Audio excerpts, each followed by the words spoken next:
అబ్బాయిలు అమ్మాయిలను ప్రపోజ్ చేయడానికి రకరకాల ధోరణులను పద్ధతులను అనుసరిస్తూ ఉంటారు. మరికొందరు ప్రత్యేకంగా విశిష్టమైన చేష్టలు చేస్తూ కొంతమందిని భయపెట్టించేస్తుంటారు. తమ వైపు అమ్మాయిలను ఆకర్షితులు చేయడానికి విచిత్రమైన వ్యవహారాలను పాటిస్తుంటారు. ఉదాహరణకు చెప్పుకోవాలంటే కొందరు అబ్బాయిలు తమకిష్టమైన అమ్మాయిని ప్రపోజ్ చేయడానికి వారికిష్టమైన హీరోలా తయారై వికారంగా ప్రవర్తిస్తారు. అమ్మాయికి ఇష్టం లేకపోయినప్పటికీ బలవంతం చేస్తుంటారు. ఇటువంటి పద్ధతులను అనుసరించే వారిది గీక్ అని పిలుస్తారు. ఇటువంటి వ్యవహారాలను పాటిస్తూ చాలా వరకు అబ్బాయిలు ప్రేమలో విఫలమవుతూ ఉంటారు. ప్రేమలో విఫలమవ్వడానికి ఇంకొన్ని కారణాలు కూడా ఉన్నాయి. అవేంటో ఒకసారి తెలుసుకుందాం. అబ్బాయిలు అమ్మాయిని ప్రపోజ్ చేయడంలో మొదటిగా విఫలమయ్యేది డ్రెస్సింగ్ స్టైల్లో. ఎందుకంటే ఇటువంటి సందర్భాల్లో అబ్బాయిలు తమకిష్టమైన అమ్మాయికి ఆకర్షణీయంగా కనబడేందుకు హీరోలా లేదా కామిక్ హీరోలా వికారమైన డ్రెస్సులను వేసుకొస్తారు. దీనిని చూడలేక అమ్మాయిలు చచ్చిపోతుంటే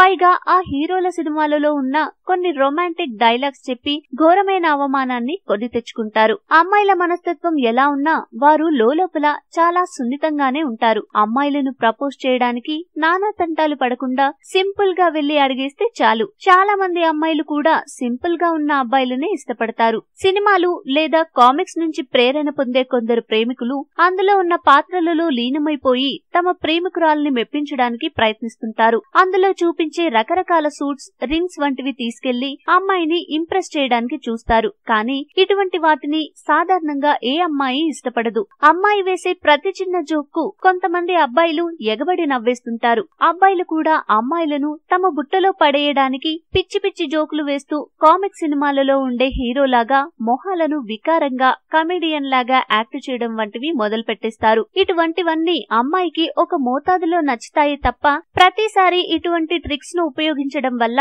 మీరు ప్రేమించిన అమ్మాయి మీకు పిచ్చి పెట్టిందనే భావనతో చూసి చూడనట్టుగా ఉంటుంది. కొందరు అబ్బాయిలు కవిత్వాలు చెప్పడంలో మహా మేధావులై ఉంటారు. మరికొందరికి కవిత్వాల గురించి అసలు కొంచెమైనా జ్ఞానం ఉండదు. ఇటువంటి వారు అమ్మాయిని ఇంప్రెస్ చేయడానికి కవిత్వాలు రాకపోయినా ఏదో సైన్స్ ఫిక్షన్ కు సంబంధించిన కవిత్వాలను డిక్షనరీలో చూసి బట్టి కొట్టి చెప్పి నెత్తి మీద బండరాయి వేసుకుంటారు. ప్రేమించిన అమ్మాయిని ప్రపోజ్ చేసే సమయంలో ఎటువంటి కాంప్లికేటెడ్ విషయాల గురించి అస్సలు చర్చించకూడదు. జరిగిన విషయాల గురించి ఎక్కువగా మాట్లాడకుండా, అమ్మాయిని బోర్ కానివ్వకుండా, ఉన్న సమయాన్ని వృధా చేసుకోకుండా మనసులో ఉన్నది ఉన్నట్టుగా చెప్పేస్తే వారు ఒప్పుకోవడానికి అవకాశం ఉంటుంది. కానీ తొందరపాటు నిర్ణయాలు తీసుకోకుండా జాగ్రత్త పడాలి.